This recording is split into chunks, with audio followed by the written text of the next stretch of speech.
Good evening. I'm calling this meeting to order. The time is 5:35 p.m. In accordance with the Texas Open Meetings Act, Texas Government Code, Chapter 551. This meeting is officially open with a quorum present. Please stand as Mr. Clint Bond leads us in the pledges. Pledge allegiance to the flag of the United States of America and to the republic for which it stands, one nation, under God, indivisible, with liberty and justice for all. Texas flag. I pledge allegiance to thee, Texas, one state, under God, one and indivisible.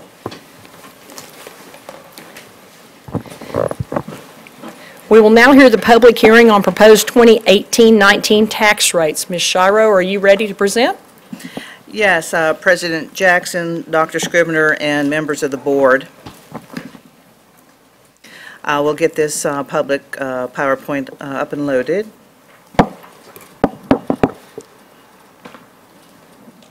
There we go. All right. As you know, on the 26th of June, we actually adopted three budgets: the general fund, the debt service fund, and the food service fund, which is required by law. And so we're here today to have a public hearing on our proposed 18-19 tax rates. And for that purpose, we will briefly go over the budgets that were adopted in June. Of course, the general fund is made up of three funds. It's the attendance fund, the TRE fund, and the general fund. And so those combined funds for the general fund, we had adopted a revenue of $755.2 million with corresponding appropriations of $793 million for a negative variance of approximately $37.7 million. For the debt service, our revenue was right at $108.4 million, and the amount of appropriations needed to pay principal and interest on our debt for this coming school year was $108.1 million, so this is nearly a break-even budget on the debt service side. And finally, for child nutrition services, we adopted a budget with a $55.9 million revenue sources and $51.4 million in appropriations, with a positive variance of approximately $4.5 million in the food service fund. So what we're required to do today is to have this public hearing, and for later on this evening to adopt our 18-19 tax rates. All the required notices have been published in the newspaper as required by law before this public hearing. So I have given a 10-year history of our tax rates. Our $1.35.2 tax rate has not gone up since 2015, nor is it proposed for this current school year. So what we're going to do is that there will be no change in the tax rates from last year.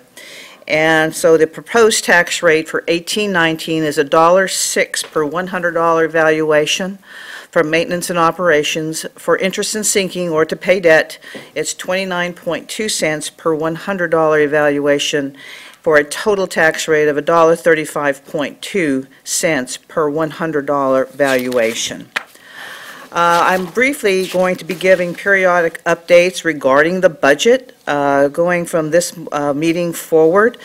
You should know that this is July, and so we're only 1 month into the current budget. And so as we go very quickly through these slides, you're going to see there's very little expenditures in a month and very little revenue that we will earn until we start school. We get ADA and tax collections in the fall. So as far as the general fund, we've expended approximately $85.7 million, and some of that will be reclassed to the prior school year. So we're still closing the fiscal year, and so these July totals will change. For the debt service, we've paid one payment for principal and interest already for the sum of $18.3 million. And food service, there's been very little expenditures. We're just now starting school, and so in the next, of course, months, we will be seeing expenditures and revenue through the food service fund. Last evening, we presented to the COC, and for the 2013 bond. As we look at the numbers through July, year-to-date, from inception to date on the 2013 bond, we have basically expended approximately $461 million. We have $34 million in all three funds remaining. And I will be coming to the board in the next few months as we close out projects and close out some of all of the other things that we have to do in the 2013 bond to give you final totals of any remaining funds in that bond. And in the 2017 bond, we've basically encumbered and spent approximately $64 million in the new bond. So with that, I will wrap up this public hearing and we'll take any public comment. Is there any public comment? If so, please come forward. Seeing and hearing none, we will close the public hearing at this time and move on to recognitions. Thank you, Ms. Shiro, very much. That was an awesome presentation.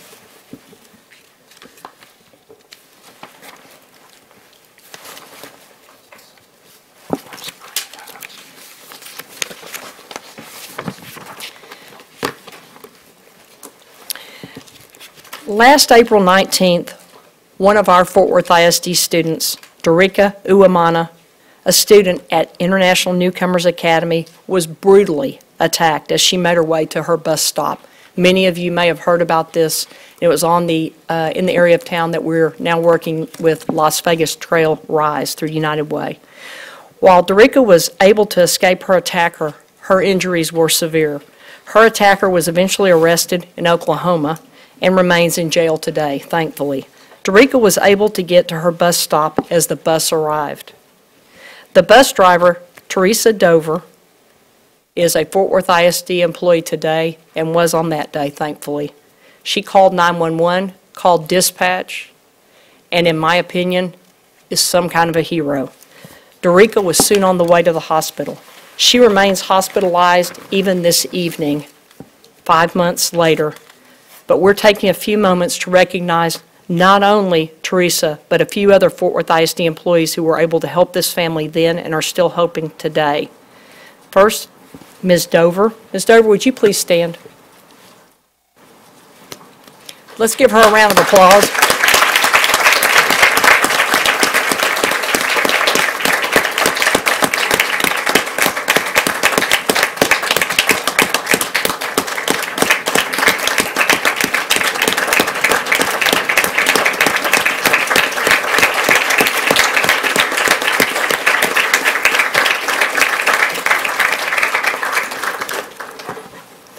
Thank you for what you do for children every day, and thank you for your quick reflexes on that very day.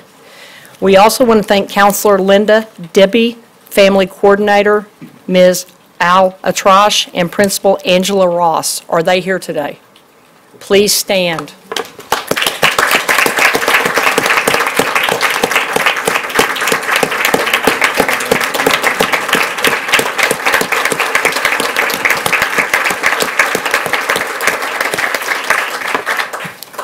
These employees brought food to the family, helped to transport the other family children to and from Cook's Hospital each day. They even helped pay the family's cell phone bill. According to Reverend Kristen Clade, the staff chaplain at Cook Children's, these ladies worked far past school hours and even helped on weekends. And I know so because I spoke to the principal at Western Hills Elementary and Western Hills Primary frequently, and what you all each did is beyond amazing. And that's why we all do what we do, but you guys are just heroes. One more round of applause.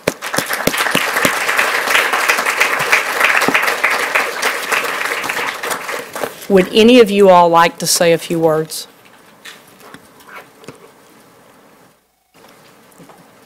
Cool. Please go over to the podium. Hi, Angelia Ross, principal at International Newcomers Academy. This was my first year as being a principal.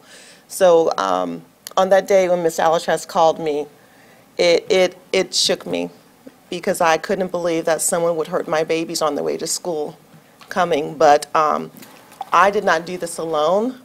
At INA, we are a team. We work together, we support each other, and we do everything for all children. My kids come with no English, interrupted education, and all they want is a chance. All they want is a chance. And we work every single day, 24/7, to give my babies that chance. So that's what we do in Fort FWISD, right? We're here for the kids, all of them, until they graduate. And they work in Fort Worth, and they give back to the city. That's why we do what we do, not for recognition, but for our babies and for the future of Fort FWISD. Thank you. Thank you.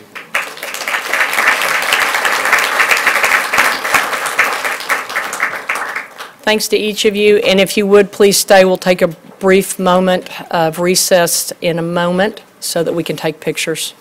So we want to remember this day, because this is a good part of this tragedy. Thank you all again. One more recognition.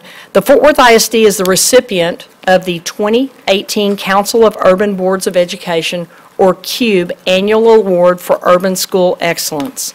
The prize awarded by the National School Board Association recognizes urban school districts for demonstrating excellence in the areas of school board performance, academic improvement, educational equity, and community engagement. Over a short period of time, this board has passed an equity policy and instituted multiple strategies to ensure discussion about the equitable allocation of resources. We have instituted district-wide racial equity training, and we, board members, have ourselves participated in that training. And I want to give a hand to Ms. Moss, because she has led this training. And please, let's give her a round of applause.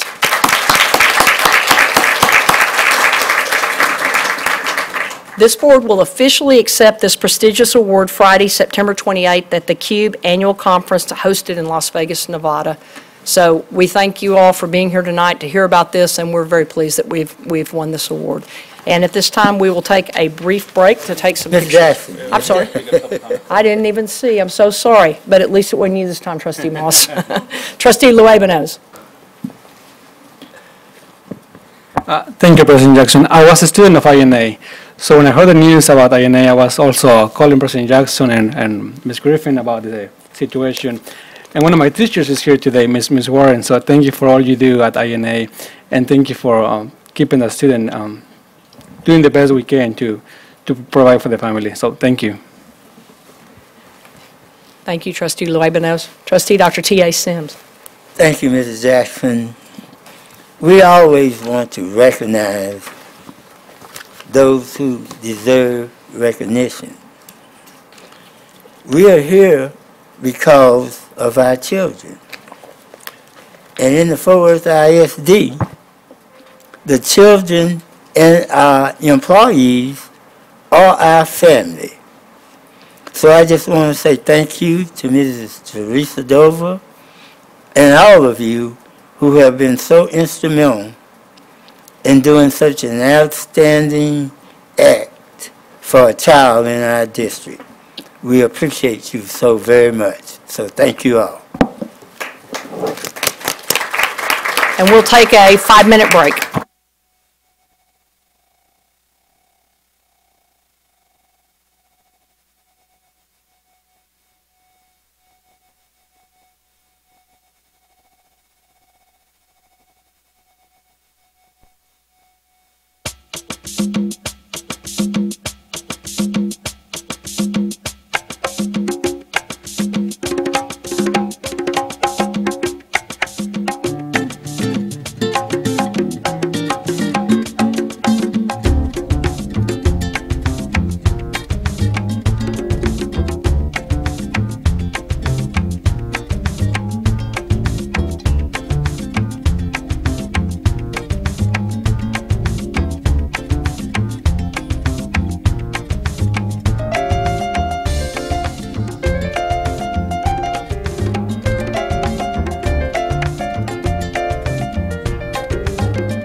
still talking down there. I'll let them give a minute.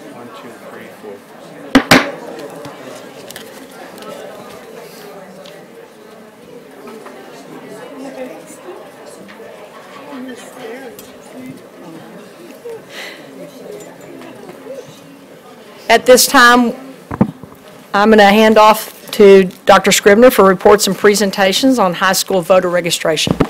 Thank you very much, President Jackson, Board of Trustees, and Fort Worth School community. As you know, the board adopted a mission several years ago to prepare all students for success in college, career, and community leadership. Part of community leadership is encouraging our students to be engaged Fort Worthians. And about a week or so ago, there was an article in Texas Monthly talking about the responsibility of high schools to register students to vote. In fact, there were two studies, dueling studies, that came to very different conclusions on whether high schools were following the law, quite frankly, and offering students the opportunity to vote. Now, certainly we can't tell students how to vote, but in following our election code, it is the responsibility of high schools to do so. Texas Civil Rights Project and the League of Women Voters, as I said, came to different conclusions. We feel like we wanted the opportunity to offer the full picture that Fort Worth ISD, along with our other large urban districts. I serve on the legislative committee of our Texas Urban Council, all the big 8 urban districts, and we wanted to make sure that our communities know that we recognize and support the importance of high school voter registration. And to give us a brief summary of that, our Chief of Secondary School, Dr. Cherie Washington, will take us through a presentation. Cherie. Thank you, Dr. Scribner. Good evening, Board. I will provide you with a brief overview of the voter registration process that our high schools will be implementing and have already begun. You have a copy of the presentation before you, and you also have an abbreviated one-pager to refer to. As you know, the Texas Election Code requires high school principals to designate a person to serve as the deputy registrar for the county in which the school is located. At a minimum, and twice a year, the deputy registrar shall officially provide registration applications to students who are 18 years of age, at least by election day. So the high school principals in Fort Worth ISD have already identified a deputy registrar who will distribute and collect voter registration application forms. And each campus has established a process to encourage voter registration participation. Our high school government classes will focus on voter registration as a part of the curriculum that addresses civic responsibility. Also, you will see that voter registration events will be held each semester. These events will be publicized via social media, campus and community newsletters, websites, and through PTA. Principals will also submit finalized plans for voter registration to school leadership by August 31st. Flyers will be distributed to parents and campus staff and students and community members, making them aware of the events. Finally, campus will continue to monitor progress of voter registration forms submitted and the percentage of eligible students who return voter registration forms. Thank you. I know this was very brief, but I am also happy to answer any questions. Do we have any questions? Trustee Moss. Thank you. Thank you, President Jackson. Dr. Washington, how will we ensure that the students are registered? Does it say that we have to ensure that they register, or we just have to provide the information? We provide the information, yes, ma'am. And then we will keep a tally of those students that are eligible to register, that return their form, but we cannot make them register to vote. Right. So that would that exclude individuals that are not in your high schools from coming into the schools registering students? No, no, ma'am, that will not. And in fact, some of our campuses have utilized parents or community members from PTA that will register students as well as their deputy registrar. So whatever program you have within the school will allow outside individuals that have been registered to come into the school? Yes, ma'am. Okay. So if they're not allowed into the school, then who would they contact? So those individuals that, are you saying if an outside agency wants to come in? And register students to vote, will that be allowed because of your program here? We have asked the principals to designate someone, so we have not asked them to solicit outside support. So we would take that on a case-by-case basis, but we have not asked them to solicit outside support. No, they're already here. I mean, they're already set up to enter schools. So that's the question. The principal did not solicit, but the individual groups are wanting to come in. So that the question is, Will we because allow you them? have a program outlined, Yes. will the group be permitted to enter the school to register the seniors to vote?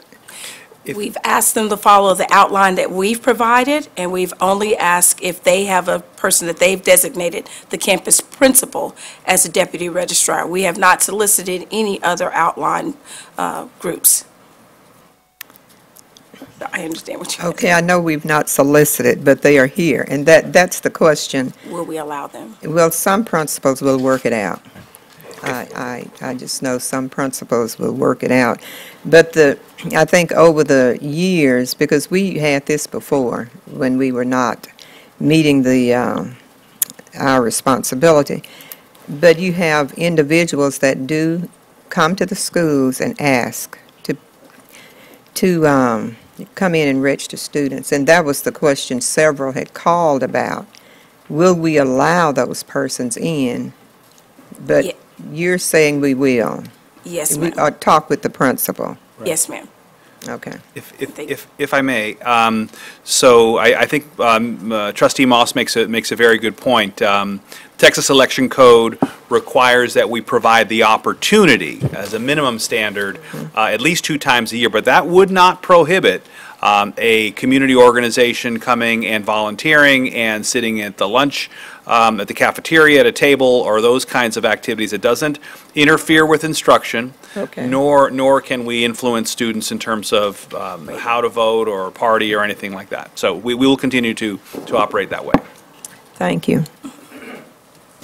Dr. Sims? Following up on Mrs. Moss's question, I'm wondering, how do we oversee organizations and people who want to come into our schools and provide these services? I know there has to be some kind of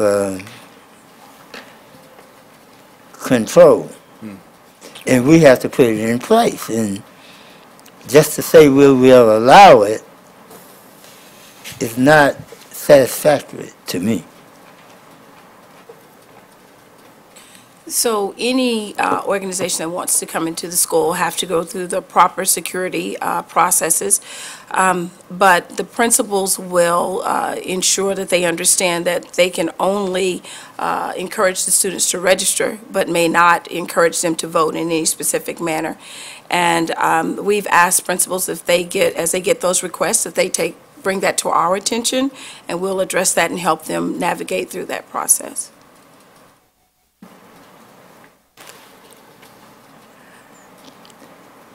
I know we have different parties. We have the Republican Party, the Democratic Party, and you'll have people from each party. And I know that the Republicans will want you to vote Republican, and Democrats will do likewise. Now, how do we keep nonpartisan out of the schools? That's another question. if we have partisan people registering our kids. I'm just trying to follow up Right. Right. on what Mrs. Moss was confronting us with. How do we, Well, I believe that we will have the person that's the deputy registrar that's designated at our campus. I think someone would have to be there at all times to ensure that they're following the rules and processes and not encouraging students to vote one way or the other. So we'd have to monitor in that respect. Thank you very much, President Jackson. Dr. Sims, we would follow the same protocols that we use for any organization to speak to students, so no different than a college recruiter or Peace Corps. Principals would monitor the content for all speakers and ensure that campus procedures are being followed and that there wasn't any undue influence or swaying any of our students. It's something we'd have to stay on top of and work with, Yes. work with the principals on. We've been doing this for many years, Yes, sir. and I think it's a good reminder for us to reiterate those points to our principals. I'd ask, could we follow up with the board and give a specific protocol and just give updates? Thank you. And thank you, Dr. Washington. Thank you, Dr. Scribner. Thank you. Moving on to number 8 on the agenda, Lone Star Governance, State Accountability Information. Dr. Scribner, you have some good news, I hear. This is, it's that time of the year when we annually report to the board our accountability information, our state accountability information. And since school years kind of have a rhythm, we open up the school year, and then soon thereafter, typically the first board meeting after the first school day, we come to you with this presentation. In fact, looking back on the file, it was 1 year ago, almost to the day, that I received a letter from the TEA, from the Commissioner of Education, Mike Morath. That letter was dated on August 17, 2017. And the title of the memo was Potential Actions Following the Completion of the 2017-18 School Year, specifically Texas Education Code 39107, dealing with John T. White Elementary, listed here as 5 years of unacceptable performance ratings, and Maud Logan Elementary, 6 years of unacceptable performance ratings. The statute required that the commissioner, as he states here, I will be required to either the appointment of a board of managers to govern the district as provided in Texas Education Code 39112, or issue closure of the campus. The statute provides no discretion. I must order either the campus closure or the appointment of board of managers. That's what he wrote us 12 months ago. Well, a lot changes in 12 months. A few weeks ago, I was circling the airport parking lot looking for a space to pick up my wife, Suleika, who went back to visit with her parents, and didn't want to be late. And my cell phone, the name Mike Morath appeared on my cell phone, and he was calling to tell me that Fort Worth ISD is one of the 2 top Texas urban districts in year-to-year positive gains, that we reduced our IR campuses by 54% since 2014. 4 years ago, we had 24 IR campuses. Today, we have 11. Next year, single digits, on our way to 0. And that we have 10 campuses that met the standard, which would have been the equivalent of an A. Letter grades have not been assigned, but number grades have. In fact, our aggregate growth, the entire district, year to year, using this year's formula on last year's data, that we saw an 8% growth in 1 year. Double-digit growth at the leadership academies, including John T. White and Maud Logan. So a lot changes in the year, and I was very pleased to receive that communication from Commissioner Morath. At this time, I'd like to introduce Sarah Arispe, who is in charge of all of our data and accountability, and she will provide the board with an annual report. In fact, we held a press conference the other day, which I think was the first time, at least in recent memory of those I've spoken with, that Fort Worth ISD held a press conference to announce their accountability data. So with that, I'll turn it over to Sarah. Thank you, Dr. Scribner, members of the board. This year, as Dr. Scribner mentioned, we received our A through F ratings for the first time under the new system. Campuses were still rated either met standard or improvement required, but they also got a numeric rating under the system to issue those ratings.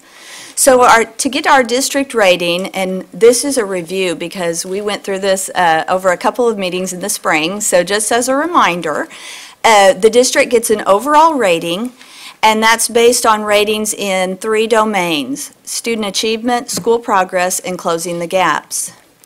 So 70% of our overall rating comes from either student achievement or school progress, whichever is higher.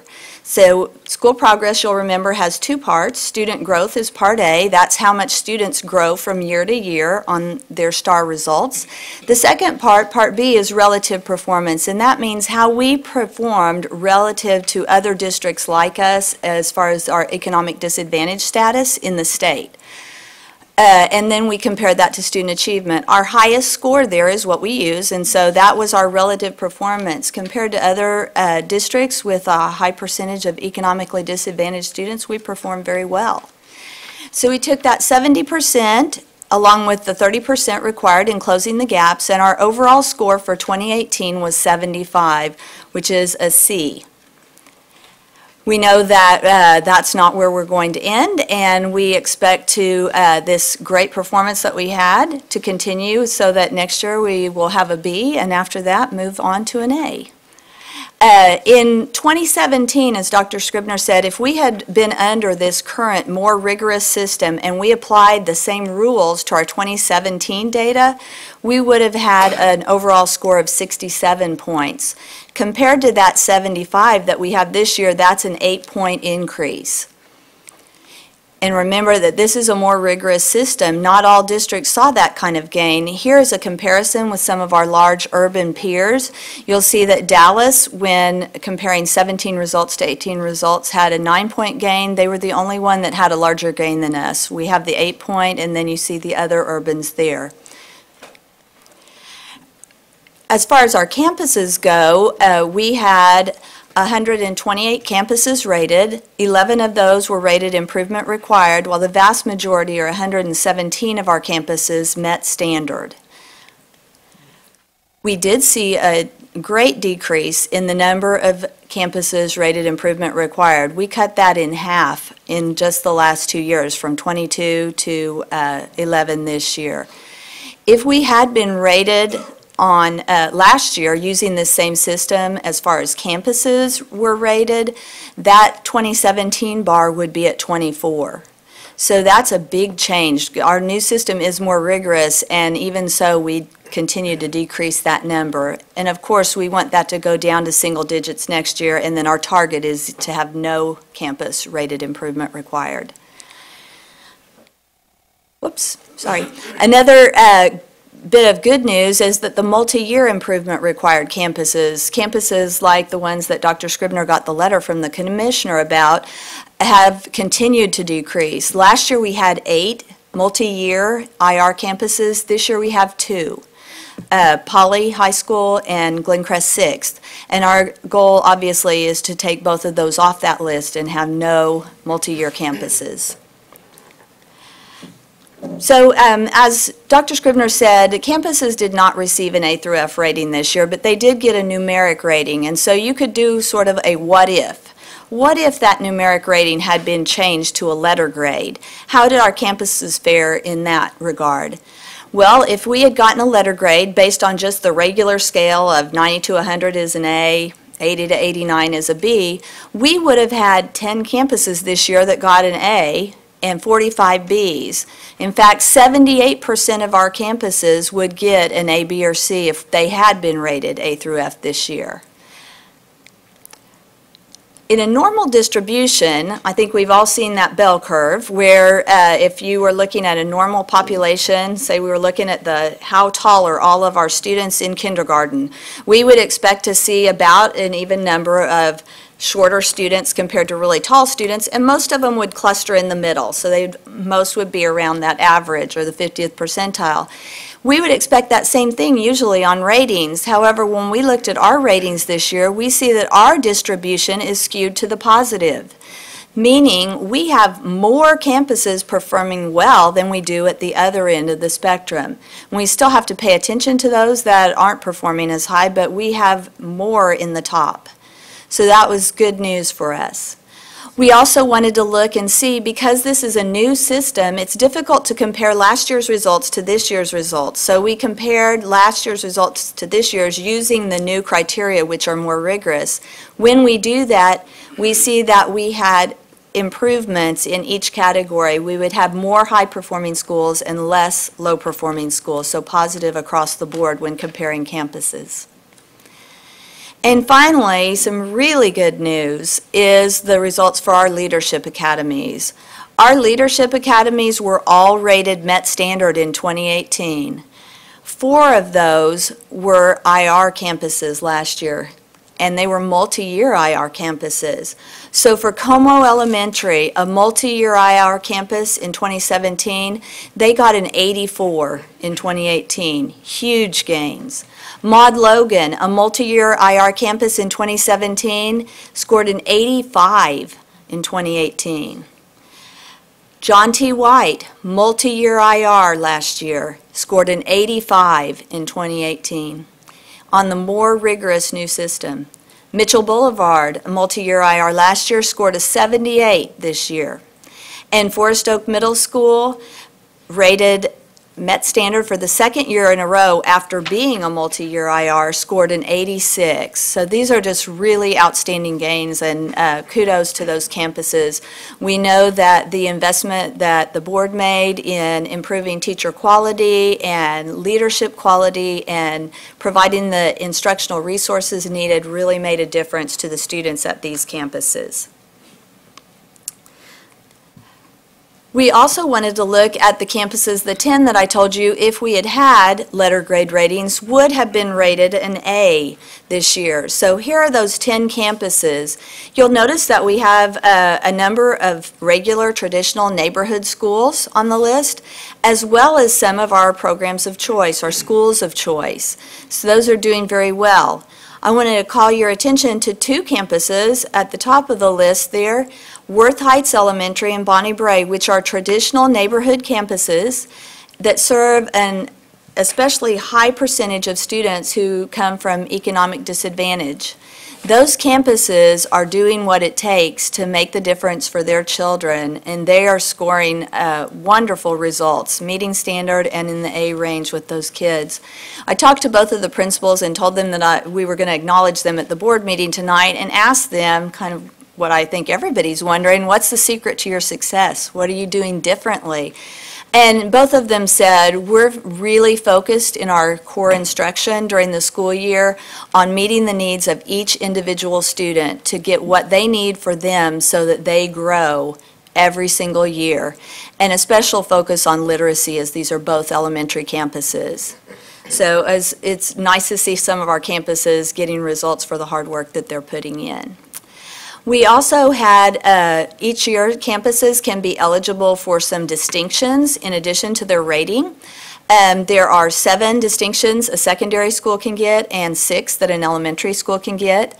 We have 3 of those on the slide in front of you. The top 25% of academic growth, so excellent growth, excellence there, closing the gap, looking at our equity, and then post-secondary readiness, how we're graduating students. And you see increases in each of those categories.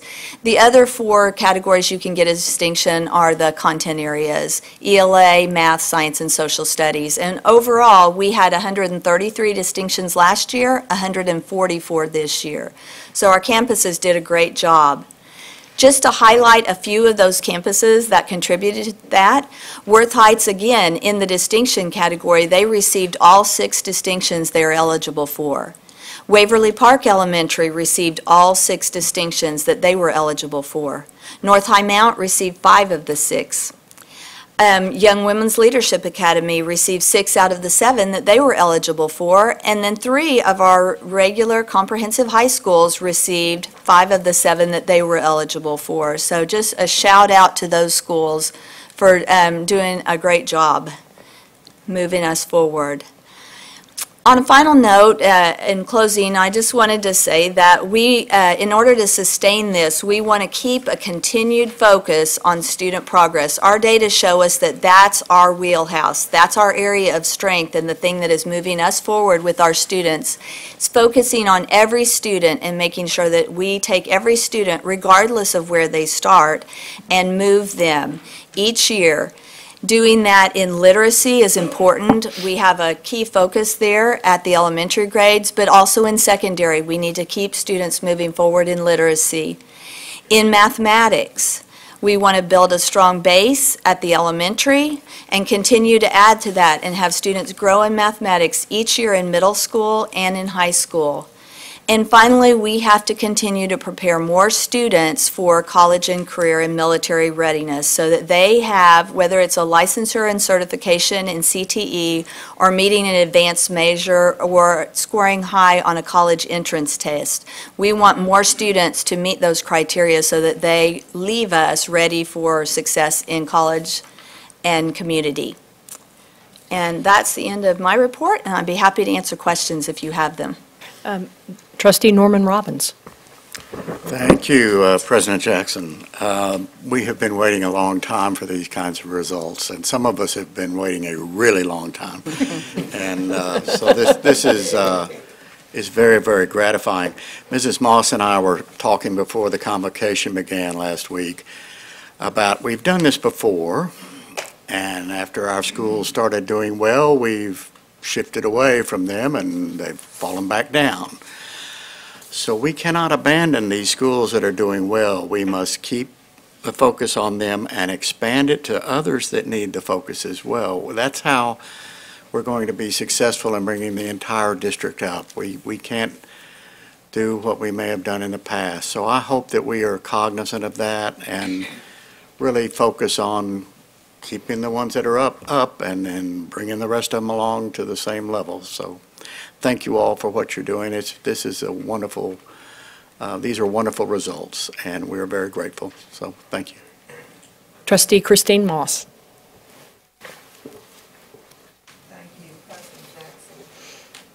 Thank you, President Jackson. As Mr. Robbins stated, we did have a long talk. But I've been smiling ever since I saw the results. And I just want to say thank you, Dr. Scribner, Superintendent, and all of your team, and especially the teachers and principals in the schools, because that's where it all happens. That's where achievement occurs. And I have waited a long time for Logan. I have waited a long time for John T. White. And I just want to say thank you, because I'm still telling everybody I see that we do not have any low-performing elementary schools in the district that I serve, District 3. And that is just, you don't know how I feel, really. And the community. Everyone is, we are all rejoicing. So again, thank you, and please, like Mr. Robbins stated, and this is something I have observed, when schools are meeting standard, the next year we tend to move the resources elsewhere, and then the schools start struggling again. So I think TEA might have made a request. I'm not really sure. But TEA should have told us to keep those resources where the schools are performing well, and also look at the schools that we have, that are the IR schools that we have now. And I really believe, since we know what to do, I just know that next year at this time we will have all of our schools meeting standard. Again, thank you so much for all of your hard work. Trustee Luebanos. Thank you, President Jackson. Well, I had one school in District 8 that was IR, and that was devastating, so I can imagine how you felt for so many years. But thank you to the leadership, Dr. Scrivener, to the principal, and to the community who came along together to help out the students to read. They were able to come up from IR. So thank you to you and to the leadership and to the community who adopted our school and spend many hours with their students to help them to read. So thank you. I just want to make a couple of comments, one piggybacking on what all three trustees have said. When you see analysis like this what-if analysis in this area under the curve, and you see this right shift, and you see schools moving so aggressively, people that are data-driven can see that and feel that. And sometimes up here, you all give us a lot of information, and it's great information, but it's in the raw form. What I appreciate so much about the team is it's analyzed for us, and we can see it quickly. And you all are looking at things differently. You're playing 3D chess, and I'm glad you're playing it first because it's pretty difficult. Thank you for what you've done for our children. Thank you for what you're doing for our employees. Thank you for the focus. And the focus has not stopped, and you all have had the pedal down for a long time. Take a little time for yourselves on the weekend because this is our first week, and we got 39 more to go. So thank you all. And at this time, we have no public comments, so we will move on to recess and reconvene in regular session in the board conference room.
In accordance with the open meetings law, the board opened this meeting at 5:35 PM Go ahead and get started. in the Happy Boardroom. With a quorum present, recessed open session in the boardroom and is now reconvened at 6:37 PM in open session in the board conference room. On item 11, discussion of agenda items. Are there any questions concerning consent agenda items? Trustee Robbins. Yes, we got a revision to item A6 on the consent agenda, and I was curious what the changes were in the My Brother's Keeper item. The agenda item that you have, if you have the revised agenda there, we changed and added the date to the title, and also there was a statement that first it referenced the one in the book that the 5-year option to renew the contract would be to 2029. That was incorrect. Yeah. And so you have the corrected year there. Wonderful. And that would be from June 30th to 2024 would be the correct date. Okay. Thank you. So, on that item, from now to 2024, we have this contract. We have the option to renew 1 year at a time. So each year it will come up. The district has the option to continue with that provider or go out for an RFP. Until then, okay. So for clarification, the vote tonight will approve My Brother's Keeper for 1 year, but we have the option to renew for up to 5 years each year. No, just for next year. Up to 5 years, 1 year at a time. Correct. Okay, thank you. You said it better than I did. Anything else? Anybody else? Well, looks like we can recess and reconvene in executive session.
I thank all of you for joining us here today. We're very excited that this school's pre-kindergarten, first grade, and second grade classrooms all will be stocked with books as we begin classes next Monday.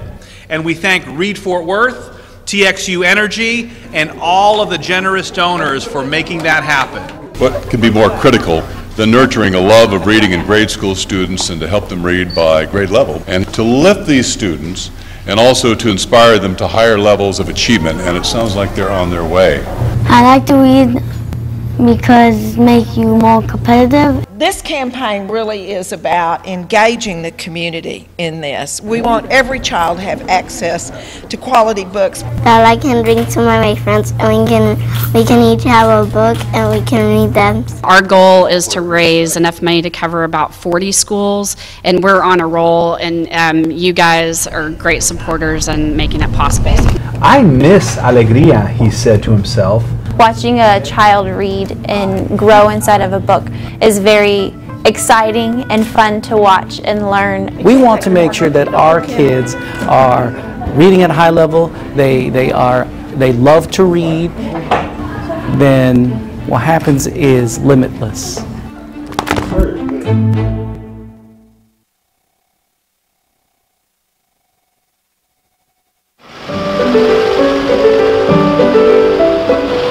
This morning we started I Am Terrell Academy for STEM and VPA, Fort Worth ISD public high school of choice with students from 25 middle schools from across the city. Thank you.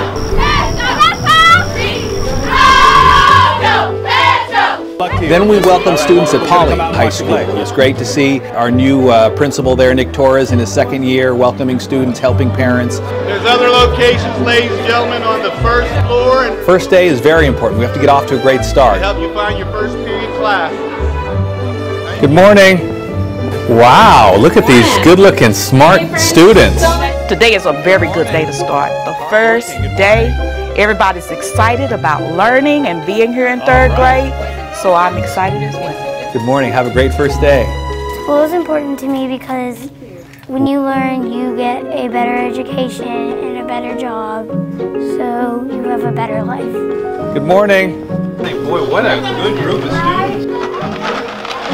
All of our schools are focused on the first 5, building relationships. We must have rigorous instruction, must have relevant content, but more important than each of those is to have meaningful relationships between adults and students. Thank you. Have a great day. Bye-bye. Bye.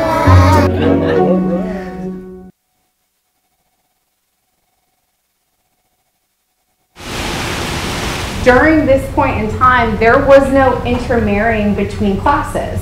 I'm here for UT On-Ramps. It's a dual enrollment program through UT Austin.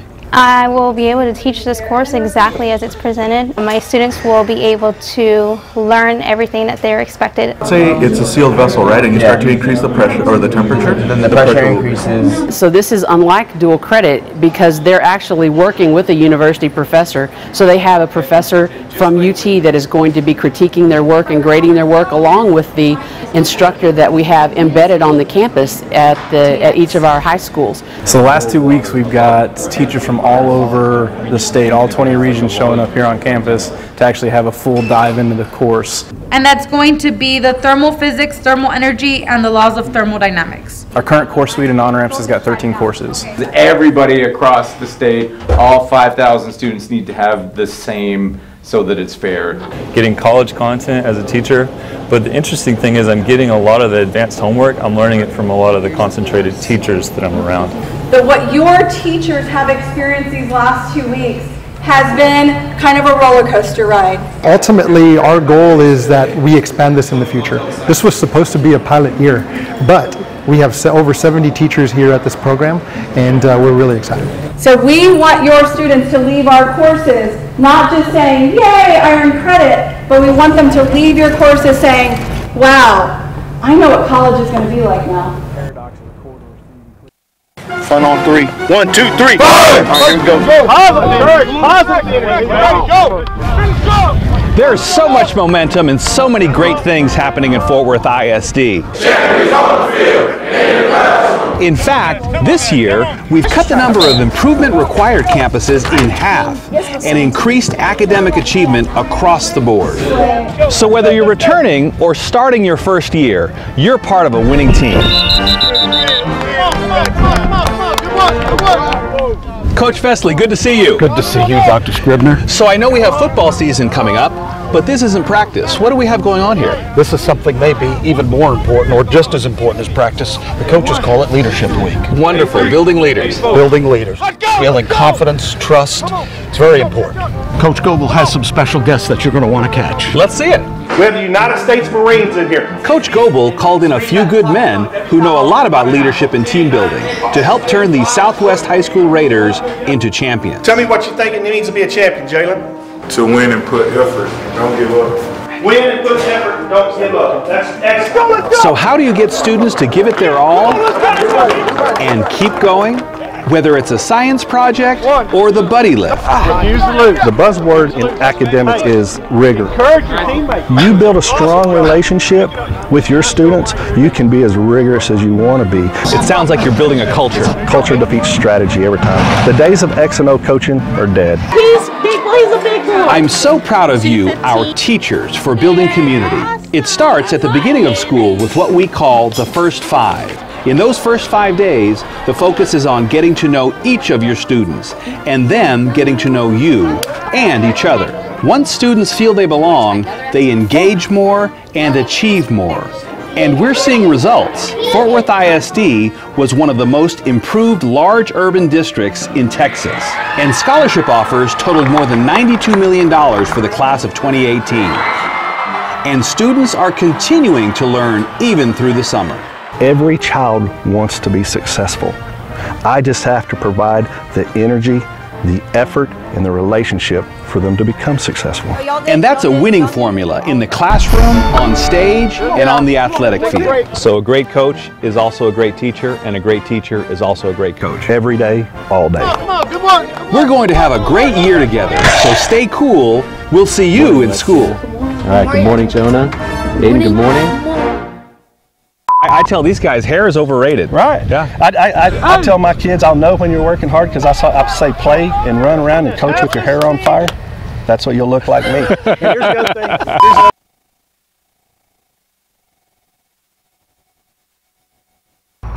All right, good morning. How's everyone doing? We are in for a treat, guys. We're in for an absolute treat. I have never been so excited about the first day of school. What we want this to be is your space to become who you're going to be. Nice place to start the day, huh? Absolutely, we're so excited. I am Terrell Academy for STEM and VPA, a great combination of an old historic building built over 100 years ago and a brand new structure with a state-of-the-art performing arts. It's a wonderful high school. It's amazing. The interior is so beautiful. Just seeing the excitement on the parents' face that their child is going to get to attend a school is just, it's priceless. How we doing, fellas? Ready? I'm so excited. Our children get a private education in a public school city. It's taken, an entire community to get this together, and it's just phenomenal. This is a blessing for the kids of Fort Worth. Successful first day for us is Zoe has a great day, and every child in Fort Worth ISD has a great day. This is an amazing facility. Just the look, the feel, having a new landmark for this area is truly inspirational. I will start every morning with good morning because I want this to be the way that we start off the day every single day.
used to let things bring me down.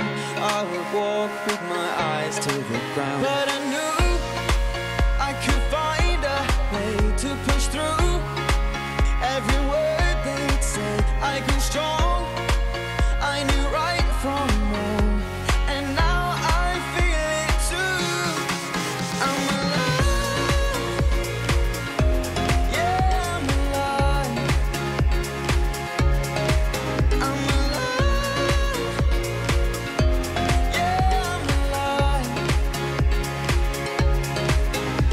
I love every moment with you, and I want you to know I do.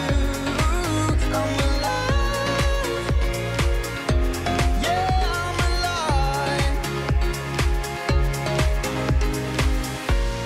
In accordance with open meetings law, the board opened the meeting at 5:35 p.m. in this boardroom with a quorum present. We recessed and reconvened open session in the board conference room, adjourned regular session, convened executive session, adjourned executive session, and now reconvened in this very boardroom in open session at 7:48 p.m. with a quorum present. At this time, we have a motion to accept the consent agenda from Dr. Sims and seconded by Trustee Moss. Please move to voting.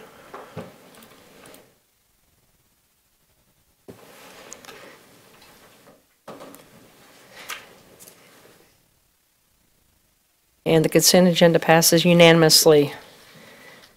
Moving on to action items, 18A, B, and C need no action, so we're moving on to D, approval of district teaching permit for non-core CTE courses.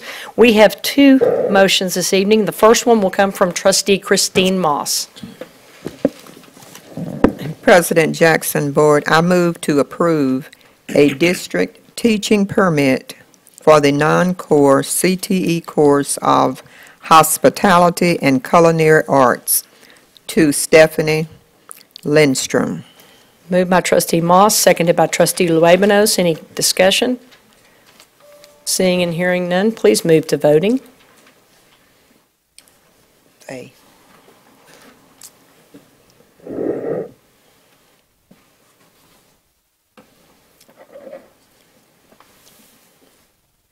And the motion passes unanimously. 18D, the second motion, Dr. T.A. Sims.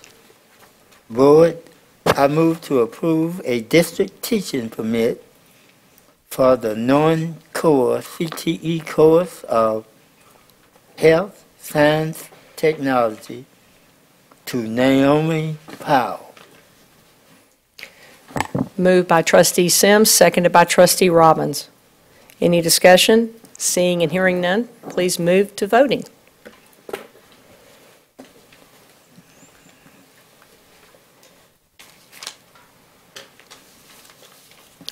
Trustee Ramos?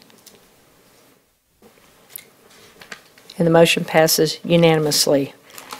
18E, approves second reading revision to Board Policy DEC Local. Do I have a motion? Moved by Trustee Moss, seconded by Trustee Sims. Any discussion?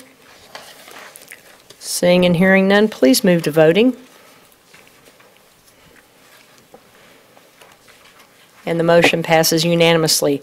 18F, approve Lone Star Governance Quarterly Board Progress Tracker. Do I have a motion?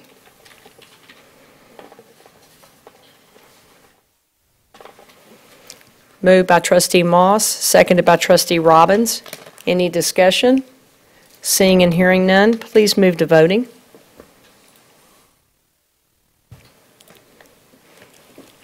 And the motion passes unanimously. 18G, ordinance adopting the 2018-19 tax rate. I will now entertain a motion from Trustee Robbins to approve the ordinance adopting the district's 2018-19 tax rate. Thank you. I move to approve the ordinance adopting the following 2018-2019 tax rates for Fort Worth Independent School District. An ad valorem maintenance and operations tax rate of $1.06 per $100 valuation of property, and an ad valorem interest in sinking tax rate of $0.29 200 per $100 valuation of property as more fully outlined in the ordinance adopting the district's 2018-2019 tax rates made a part of the minutes of this meeting. Moved by Trustee Robbins, seconded by Trustee Luébanos. Any discussion? Seeing and hearing none, please move to voting. And the motion passes unanimously.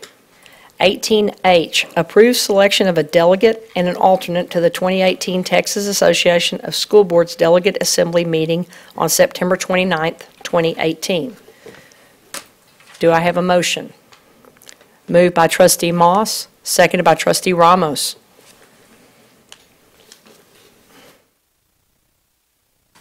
Trustee Moss, will you be moving that Trustee Paz will be our delegate?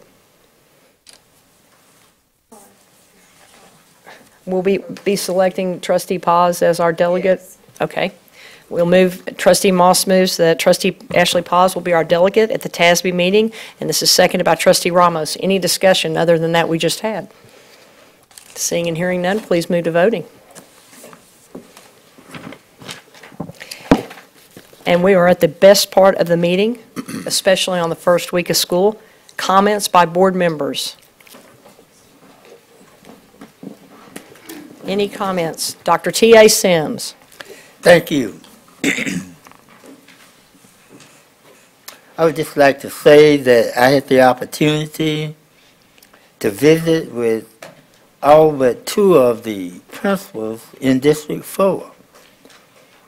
And they were all very happy in beginning this new year, and I also expressed my appreciation to them. I also had a chance to visit the new I.M. Terrell Academy for STEM and VPA. On that campus, it brought back memories back in 1882 when I.M. Terrell was first organized. At that time, students from Alvarado, Rutherford, Arlington, Halston City, Moselle Valley, Mansfield, and all over Tarrant County only had one school to attend. Now, they still have one school to attend. This academy that's actually a school where students can receive, as I heard our superintendent say, a private education in a public school setting. I'd like to add that it's in a college atmosphere there. So I really appreciate this board for supporting that idea that came about 4 or 5 years ago. The new I.M. Terrell Academy for STEM and VPA. Thank you all very much. Thank you, Dr. Sims. Trustee Christine Moss. Thank you, President Jackson. I want to just reiterate the thank you to all of administrators and Dr. Scribner for removing the IR elementary schools from the list. We had a group that provided lunch for our principals and teachers in the Dunbar Pyramid on Friday, and it was really appreciated by all of the school staff. And I just want to reach out to our community for providing lunch for the Dunbar Pyramid principals and teachers. And with that, I know all of our schools worked hard, all of our teachers and all of our principals. So I want to say to the ones that were not on IR, thank you for continuing your hard work to keep our schools out of our R status. And with that, I just love all of the principals and teachers and all of the ones in the school that really work hard to teach our children every day, all of our children. Thank you. Trustee. Just one more thing. I want to say that the schools did a very good job on the first day. the principals. It was a little rough, but through it all, they performed very well. Their parents were patient, and they were registered. And I just think sometimes we, and I say administration, might not be aware of some of the difficulties our parents have in different neighborhoods or different schools. You know, all parents might not be technology savvy, or all grandparents, and they did not register before school started, but we attempted to make their registration as easy and smooth as possible.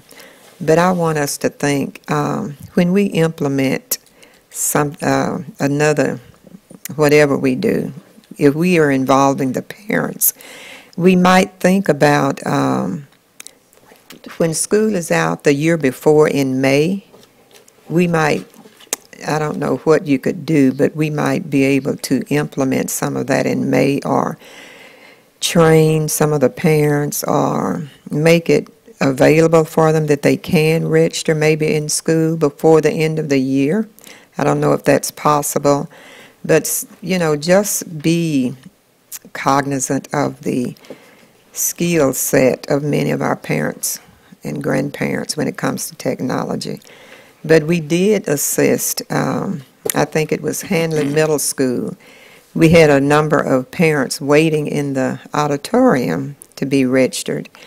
And with the help of Charles, with the East Side Project, we were able to teach them on their cell phones how to register. And so that went over very well.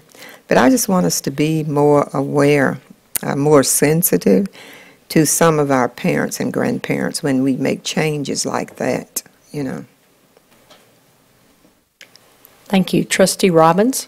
Thank you, President Jackson. I would like to second what Mrs. Moss just mentioned. I've heard some things about bus schedules that were confusing for parents, and things that, you know, I know that online registration and so on is a new thing to roll out, and when you do that, you're going to have, it's not going to be just as smooth as butter, but I appreciate us for doing that. I think over time it'll pay big dividends for our parents, and so I thank you for helping them work their way through that. On Saturday, we had an opening for the new location for the World Languages Institute, which is an incredible location compared to where they've been. It's just huge compared to where they were, and they're very grateful for that. And I thank Mr. Louis Banos and Dr. Sutherland for being there. It was a wonderful occasion. A lot of parents, a lot of families. In fact, they did some registration at that event on Saturday, but it was very well done. The building is fantastic.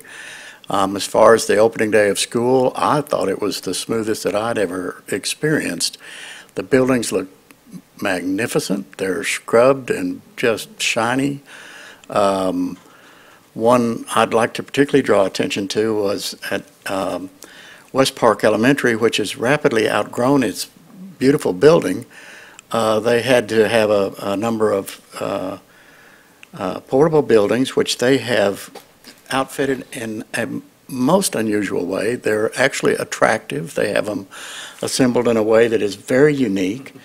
The kids, their whole third grade is in these buildings, which they call the Outback. They don't call them portables. And it's a very worthwhile environment for learning. So that's turned out to be a very big asset. And so I thank the staff again for helping make that happen. The parents at West Park pitched in and helped make it look really great. So it was a good experience for everyone. And like I said, at the schools I went to yesterday, it just seemed to be smooth as butter to me. So thank you all for helping make that happen. Thank you, Trustee Robbins. Trustee T.A. Sims. Thank you again. I want to say thank you to Dr. Scribner. He was up before day attending school. I stopped by one school, they said Dr. Scribner was here at 5. Yeah, I heard that too. I said 5. I just woke up at 5. But I also like to thank Miss Barbara Griffin. She was on it. And Vicki Burris. We always sometimes miss somebody. I don't want to miss anybody tonight. I appreciate all of you, and you did a great job. So thank you all very much. Thank you, Dr. Sims. I just have a few comments. One is the Capitol Grill in downtown Fort Worth, we all love, but we especially love Gloria Starling because every year she gives us G-Man, her son's clothes, and this year about 12 bags of clothes from the cleaners freshly pressed and cleaned will go to Western Hills Elementary Care Closet, which is a cool thing. And she couldn't be with her son because of travel on the first day of school, but she thought of other kids, and that's what Fort Worth's about. Also want to thank Kelly Allen Gray, our councilwoman, Hillside Community Center. Wonderful event on Saturday with the Kappas and with the Rainwater Foundation, and I believe over 1,000 parents and students attended.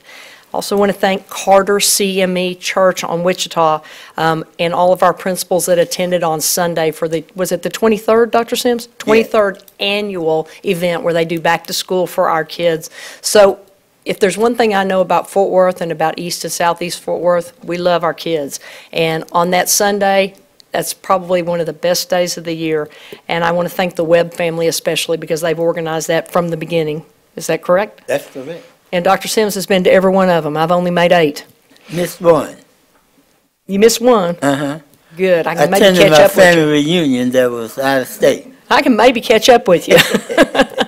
And last, I want to, well, 2 people. I want to thank Deborah Traylor because even though she's not a principal, if she needs to step in as a principal or a custodian or dietary, she does it. I have never seen anybody that is as versatile as she is. And I saw her at Eastern Hills on the first day, and she won't like it that I say this, but thank you, Deborah. And finally, I want to thank the team led by Dr. Scribner. I believe that Mr. Robbins is right. This was the smoothest first day we've had, so thanks to you guys. Well, I wanted to express my appreciation to the mayor. She followed us around and was more active than Dr. Scribner. So be sure and let the mayor know how much we appreciate her. Thank you, Dr. Sims. Dr. Scribner? Yeah, thank you very much, and I want to again thank the board for an exciting opening of school. We have had a lot of changes through technology and also through our instructional program. It's a season of new beginnings, and we certainly want to welcome all of our new teachers and our returning teachers, but it's also a new beginning for one of our long-serving leaders. At Convocation last Friday, many of you saw a great video celebrating the career of a very special individual. Tonight is the final board meeting for Sammy Mungie. There he is. He's clapping. He's probably over 35 years, whether they be regular board meetings or special board meetings or study sessions. I'm sure he's attended 500 of these. But Mr. Mungie, he was recognized for 35 years. Sammy began as a teacher at Denver Avenue School, I think it was called then. Assistant principal, principal, and then Sammy became a central office administrator running the policy and planning department, and I appreciate your professionalism, your knowledge, your guidance to me in these last 3 years, your friendship. I just wanted to thank you, Sammy.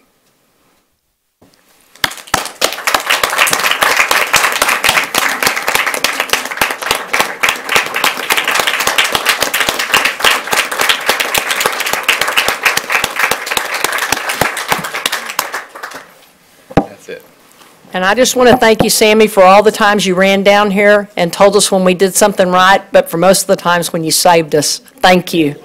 And on that, we're adjourned. He saved us.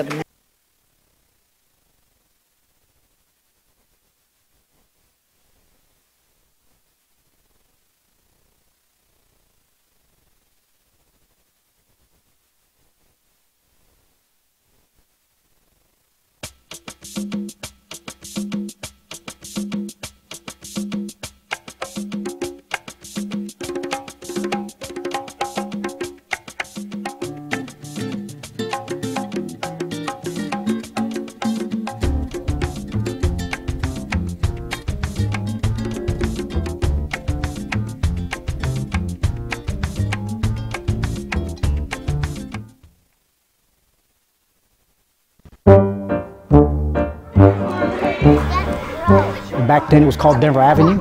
It really does seem like yesterday that I stepped foot in this building. I'm Sammy Mungie, and this is what I remember about the beginning of my teaching journey.